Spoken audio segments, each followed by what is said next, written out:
The Veltar had perfected death down to the millisecond. Across 847 documented species, Inquisitor Zethmora could predict the exact moment when neural activity would cease, when the subject would transition from useful interrogation target to biological waste requiring disposal. The mathematics were elegant. Apply precisely calibrated neural disruptors at calculated intervals, monitor the cascading organ failures, extract information during the optimal window of consciousness before inevitable termination. It was, Zethmora often reflected, the most refined art in the known galaxy. Subject exhibits standard mammalian responses, announced research specialist Ketphos, their secondary arms dancing across holographic readouts that displayed the human female's vital signs in real time. Cardiac rhythm erratic, but within expected parameters for this species. Neural activity showing predictable stress patterns. Zethmora's 4 eyes focused on the restrained figure. The human, designation Doctor. Caney Chen, according to the stolen personnel files, hung suspended in the interrogation matrix, various monitoring filaments attached to her skin. Unlike most subjects, she hadn't screamed when the neural disruptors first activated. Instead, she'd looked directly at Zethmora and said, "You know, I've always wondered what alien torture devices looked like."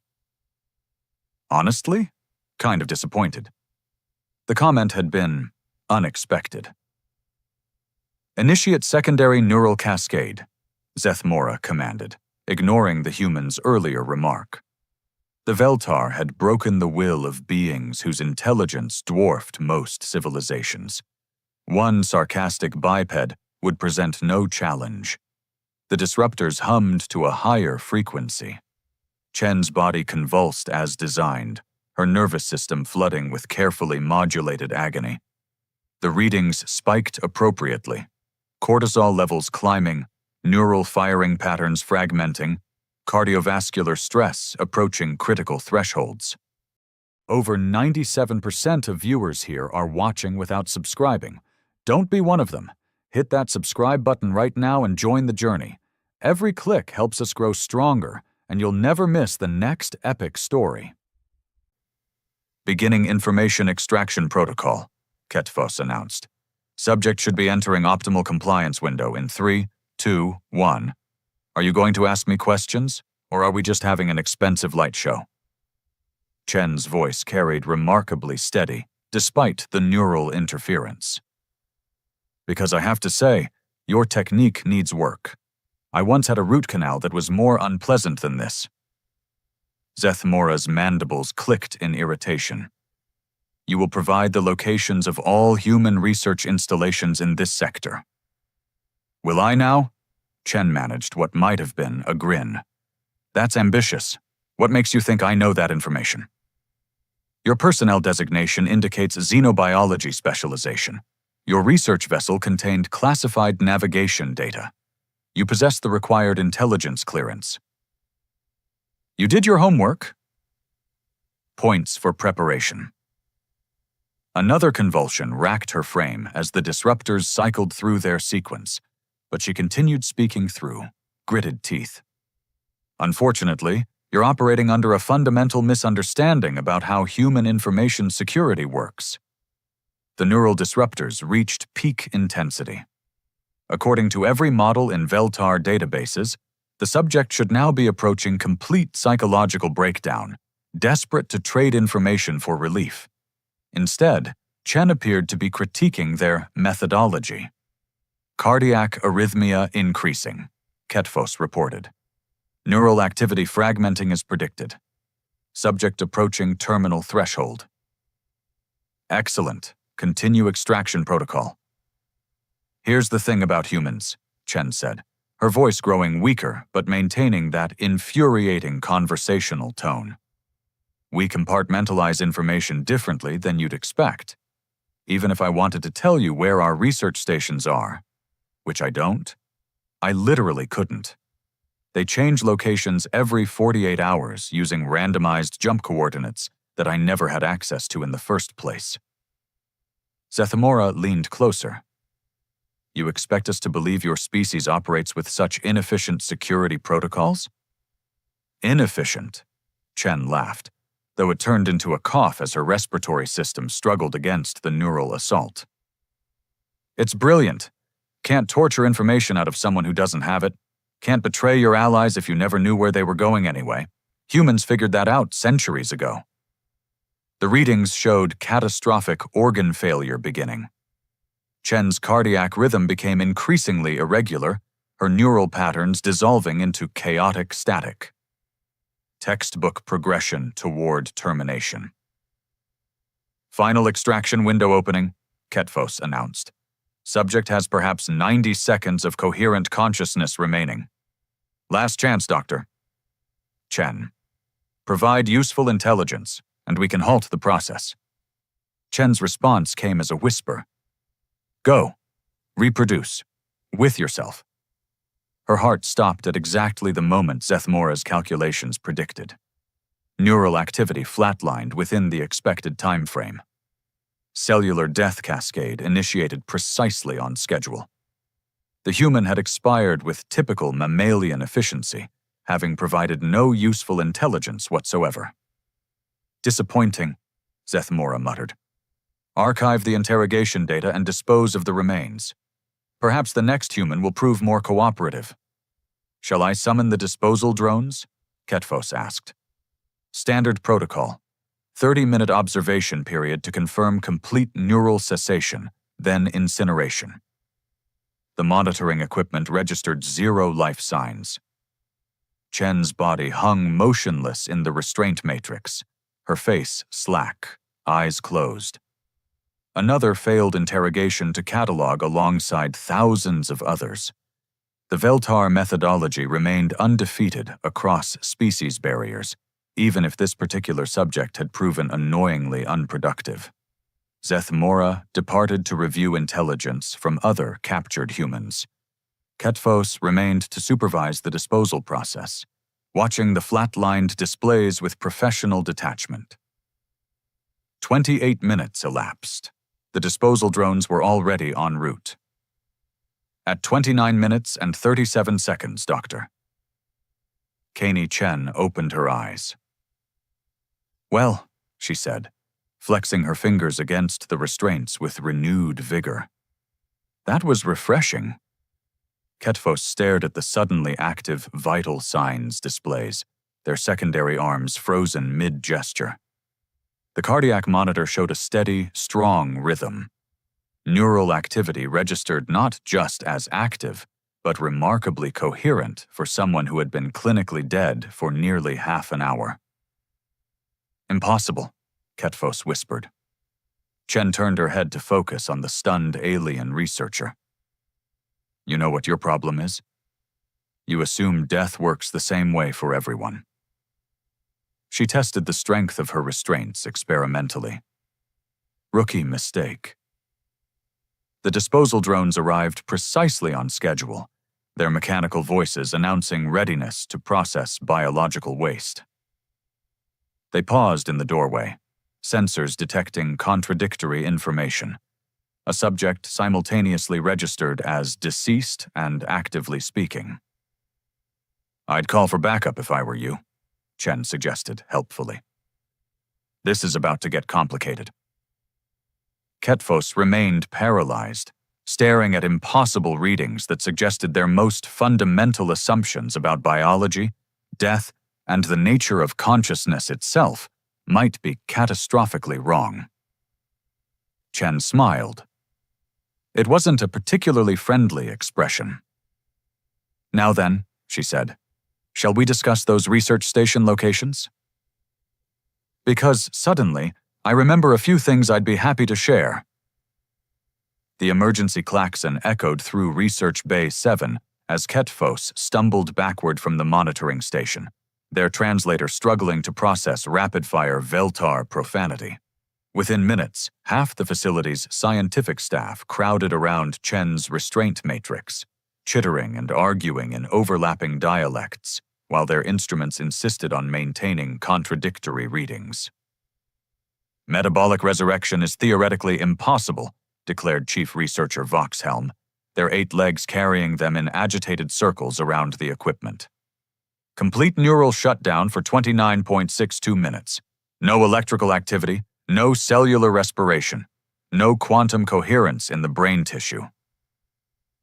And yet, Chen interjected cheerfully, here I am, breathing, thinking, and developing a serious cramp in my left shoulder. Mind loosening these restraints? I promise I won't bite. The assembled scientists exchanged meaningful glances that somehow managed to convey both skepticism and rising panic. Zethmora arrived with characteristic dramatic flair, shoving through the crowd to examine the readings personally. Explain this anomaly immediately, they demanded. Chen stretched as much as the restraints allowed. Which part would you like explained first? The dying, the not dying, or the part where I'm about to make your entire interrogation methodology obsolete? Impossible physiological recovery patterns, Voxhelm muttered, manipulating holographic data streams. No documented precedent across any known species database. From the adjacent holding cells, other human voices began contributing to the conversation. Apparently, Chen's revival had awakened the facility's remaining prisoners. Oh, that's not unusual, called out someone with a distinct orbital colony accent. My grandfather died 3 times during the Proxima campaign. Kept coming back to finish his poker games. Medical impossibility, Zethmora snapped. Medical miracle, corrected another prisoner. Ever hear of hypothermic drowning? Humans have survived underwater for over an hour, clinically dead, then walked away from the hospital 2 days later. A third voice joined in. My sister flatlined for 18 minutes during childbirth. Doctor was filling out death certificates when she sat up and asked for ice chips. The Veltar researchers exchanged increasingly agitated communications in their native language. Chen couldn't understand the words, but their body language suggested mounting alarm. You're discussing primitive folklore, Zethmora insisted. Unsubstantiated medical mythology. Mythology? Chen laughed. We've got documented cases dating back millennia. Lazarus walking out of his tomb, emergency room patients recovering after extended cardiac arrest, people surviving avalanches, drowning, severe trauma, situations that should result in immediate, irreversible death. The ancient texts describe resurrection as divine intervention, added the orbital colonist. Though personally, I always figured it was just humans being too stubborn to stay dead properly. Voxhelm's legs clicked nervously against the floor. Are you suggesting your species possesses supernatural capabilities? Supernatural? Chen shook her head. Nothing supernatural about it. We're just really, really bad at dying efficiently. The lead researcher pulled up comparative biological data on their personal display. Veltar neural tissue expires within 4 minutes of oxygen deprivation. Kethnari subjects survive a maximum of 7 minutes. Zephyrian consciousness terminates at exactly 12 minutes post-cardiac arrest. See? That's your problem right there, Chen explained patiently. You're assuming death follows logical, predictable patterns. Human biology doesn't believe in logic. We've got backup systems for our backup systems, redundant neural pathways, and cellular repair mechanisms that apparently work better when we're technically dead. The mathematics don't support extended consciousness after complete cardiac cessation, Ketvos protested. Mathematics? Another prisoner laughed. Friend, human biology threw mathematics out the window about 6 million years ago. We're walking contradictions held together by stubbornness and spite. Emergency medical protocols on Earth account for this, Chen continued. Standard resuscitation procedures continue for 30 to 45 minutes after apparent death, sometimes longer. We've learned not to give up on someone just because they've stopped breathing. Zethmora's mandibles clicked rapidly, a sign of extreme agitation. You expect us to believe your medical professionals regularly revive the deceased? Every day, Chen confirmed. Heart attacks, drowning, severe trauma, surgical complications. Humans bounce back from things that would permanently kill most species. It's actually kind of inconvenient from a medical perspective. Hard to determine when someone's actually gone versus just temporarily offline. The research team huddled together, their communication becoming increasingly frantic. Chen caught fragments through her universal translator, discussions of failed methodologies, compromised data, and something that sounded remarkably like existential crisis. This creates significant procedural complications, Voxhelm announced finally. If human subjects cannot be reliably terminated through standard interrogation protocols, then your entire intelligence-gathering operation is fundamentally flawed, Chen finished helpfully. At least where humans are concerned. We could simply increase disruptor intensity, Zethmora suggested. Sure, you could try that, but then you'd be dealing with damaged subjects who might have unreliable memories, assuming the increased intensity actually works, which, given what you've seen so far, seems questionable. One of the other prisoners chimed in again. Plus, there's the psychological factor. Once word gets out that humans can survive your supposedly lethal interrogation techniques, every human in the galaxy is going to know they just need to wait 30 minutes for the cavalry to arrive. Cavalry? Ketvos asked. Figure of speech, Chen explained. Ancient Earth military reference. The point is, your interrogation methods depend on subjects believing death is inevitable. Take away that certainty, and people become remarkably uncooperative. The silence that followed carried the weight of 8 centuries of Veltar interrogation doctrine, crumbling in real time. Their perfectly calibrated, mathematically precise, scientifically elegant torture methodology had just encountered a species too disorganized to cooperate with its own execution. There must be some explanation, Voxhelm insisted desperately. Some biological mechanism we can isolate and counteract. Chen's smile turned predatory. Oh, there absolutely is an explanation, and I'd be happy to discuss it in detail once we negotiate the terms of my consultation fee. Consultation fee? Zethmora's voice rose several octaves. Well, you clearly need expert analysis of human biology to salvage your intelligence operations. I happen to be a xenobiologist with intimate personal experience of your procedures. Seems like a natural business partnership. The assembled Veltar stared at their former victim, who had somehow transformed from interrogation subject into potential contractor in the span of 30 minutes. The mathematical precision of their worldview continued its spectacular collapse. What? Zethmora asked slowly. Would you require as compensation? Chen's grin widened. Let's start with getting me out of these restraints and work our way up from there.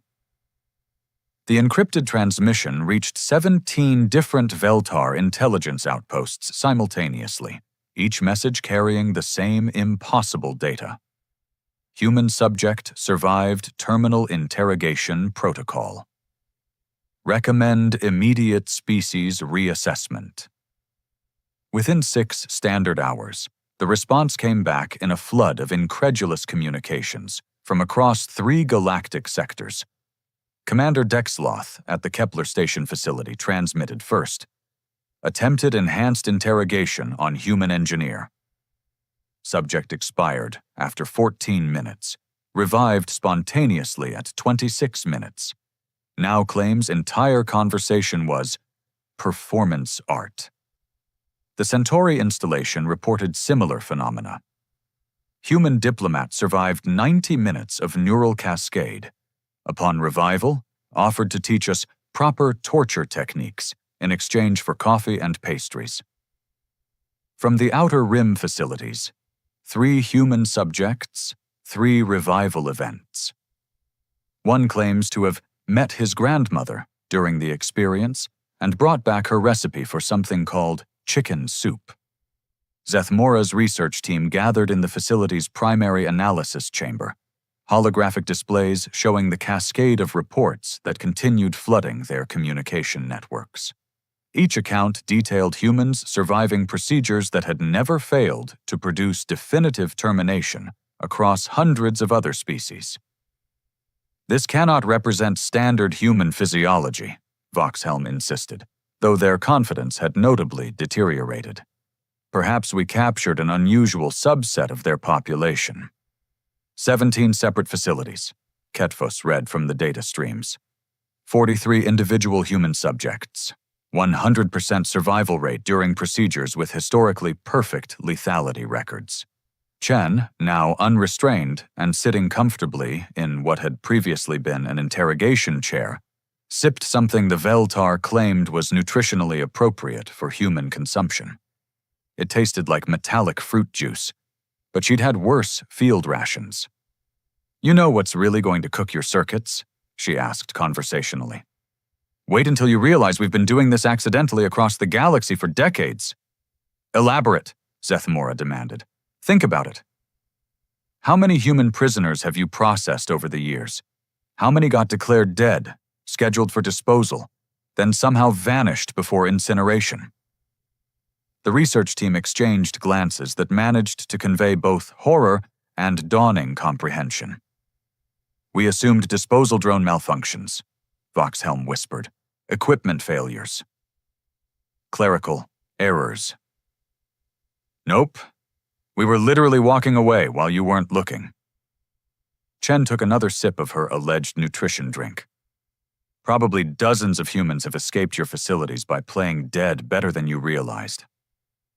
Ketvos pulled up historical records, their secondary arms dancing frantically across data interfaces. Anomalous disposal incidents dating back 47 years, 63 documented cases of missing remains.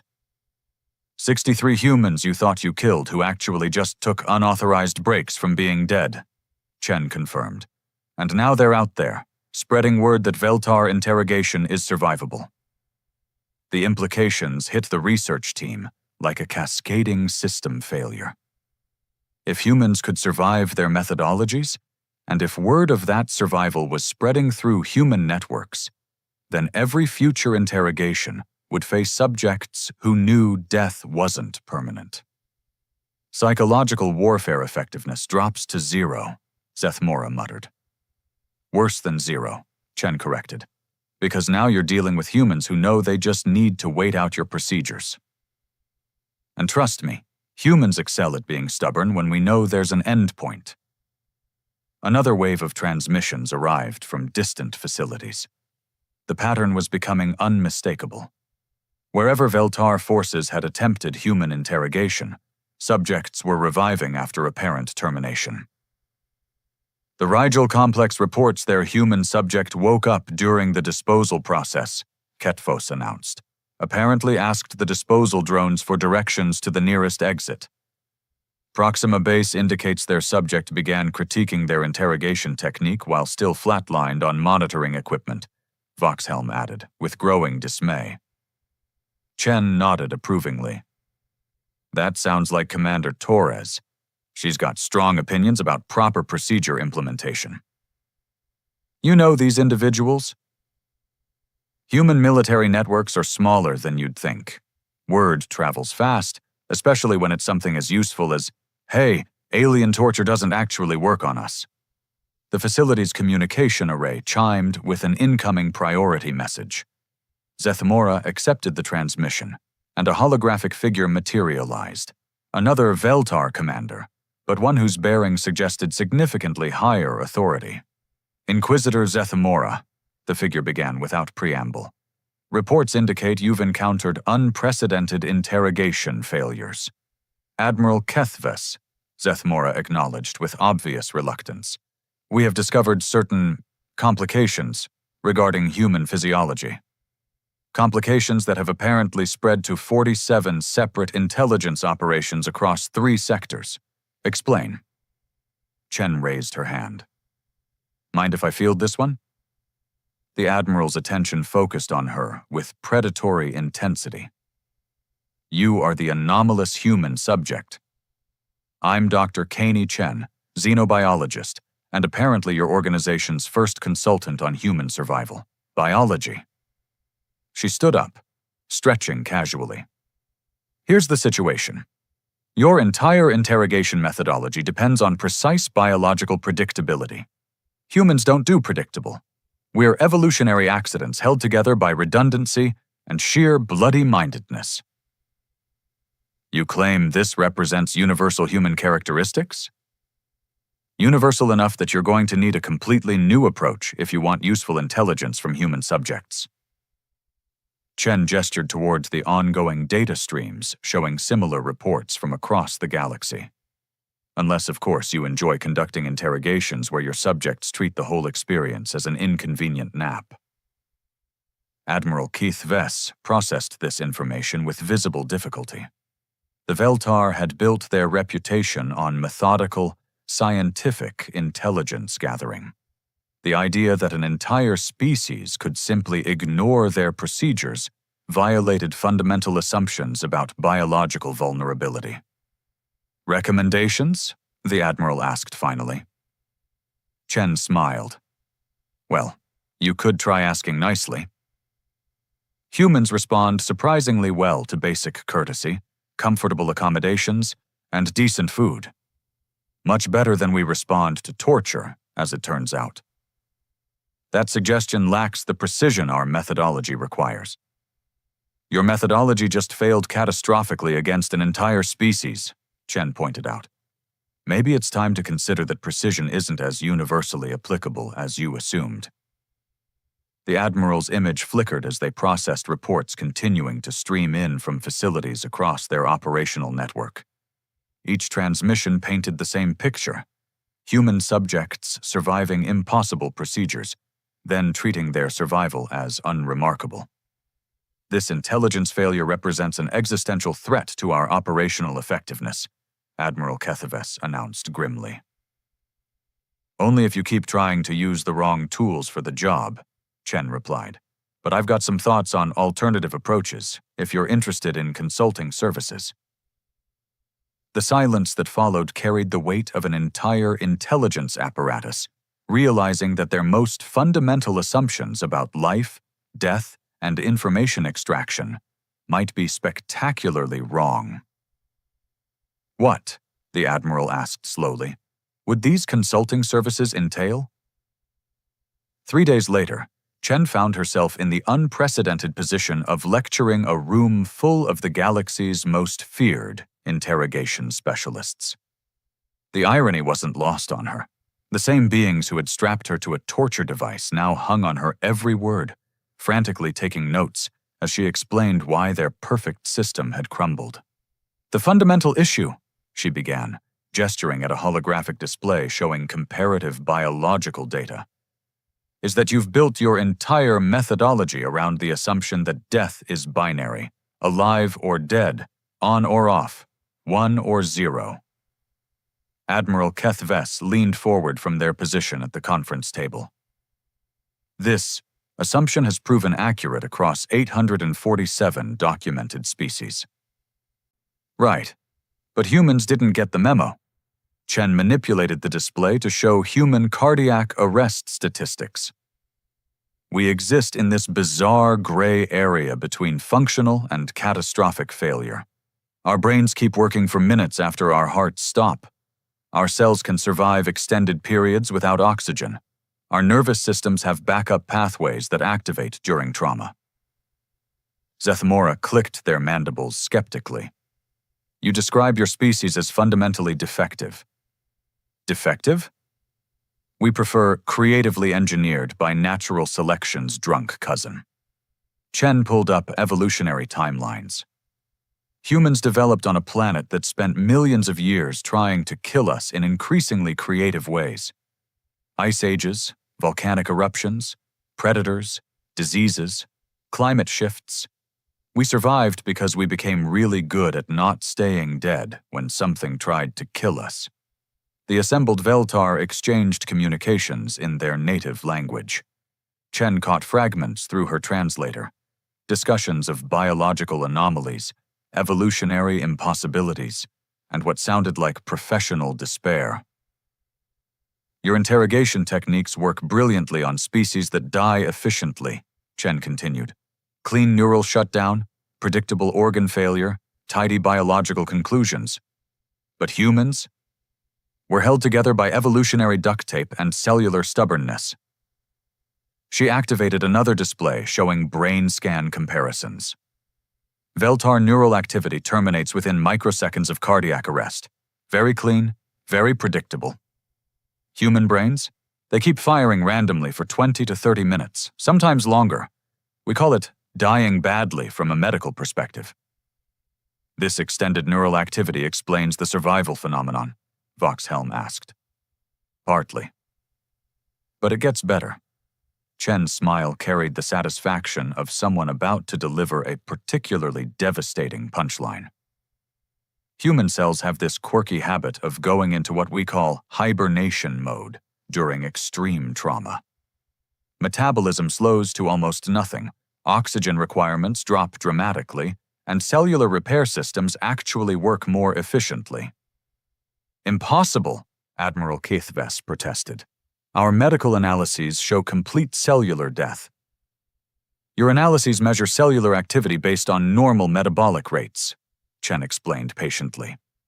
Human cells during crisis don't follow normal anything. They're basically playing dead at the molecular level until conditions improve. The room fell silent, except for the ambient hum of life support systems. The implications were becoming clear. The Veltar hadn't encountered an advanced species with supernatural abilities.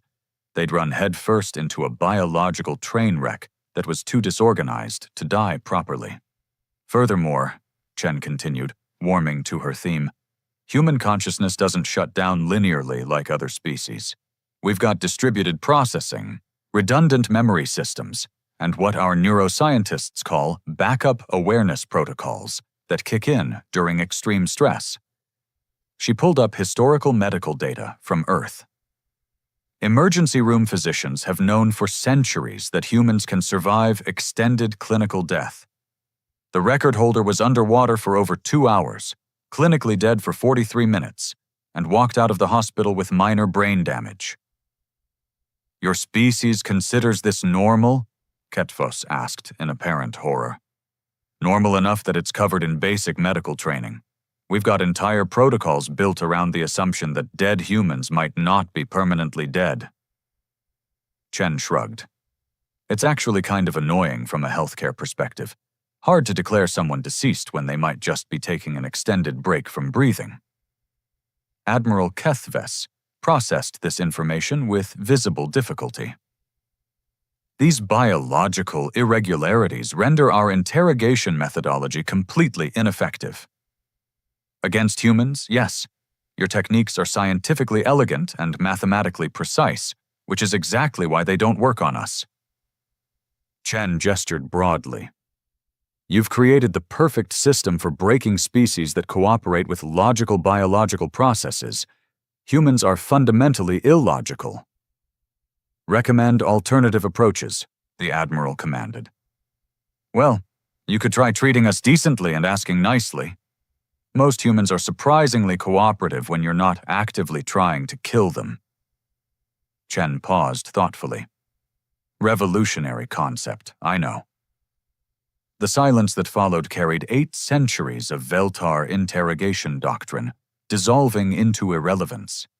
Their mathematically perfect torture methodology, refined across countless species, calibrated to extract information with scientific precision, had been defeated by biological chaos and evolutionary randomness. There's a deeper irony here, Chen added, apparently unable to resist twisting the knife. You chose humans as targets because we seemed primitive and vulnerable. Soft tissue, basic technology, predictable mammalian biology. The perfect subjects for your refined techniques. Correct, Admiral Keithves acknowledged reluctantly. But our apparent vulnerability is exactly what makes us impossible to break systematically. We're too disorganized to die on schedule, too stubborn to stay dead when we do die, and too biologically chaotic to respond predictably to scientific torture. She stood up, stretching casually. You wanted to exploit human weakness, but it turns out our weakness is actually our strength. We're so bad at being efficiently victimized that we accidentally became unvictimizable. The assembled Veltar stared at their former prisoner, now consultant, who had somehow transformed their greatest operational strength into their most catastrophic weakness, simply by refusing to die properly. In conclusion, Chen announced with obvious satisfaction, congratulations. You've just discovered that the galaxy's most primitive species is also its most torture-resistant, entirely by accident. Your perfect system met our imperfect biology, and imperfect won. The meeting dissolved into frantic communications as the Veltar struggled to process the complete collapse of their intelligence-gathering methodology. Their scientific precision had been undone by human inefficiency, their mathematical elegance defeated by evolutionary randomness. Chen collected her consultation fee and departed, leaving behind a room full of interrogation specialists who had just learned that sometimes the most sophisticated systems fail, not because they're imperfect, but because they're too perfect for the beautifully chaotic reality they're trying to control.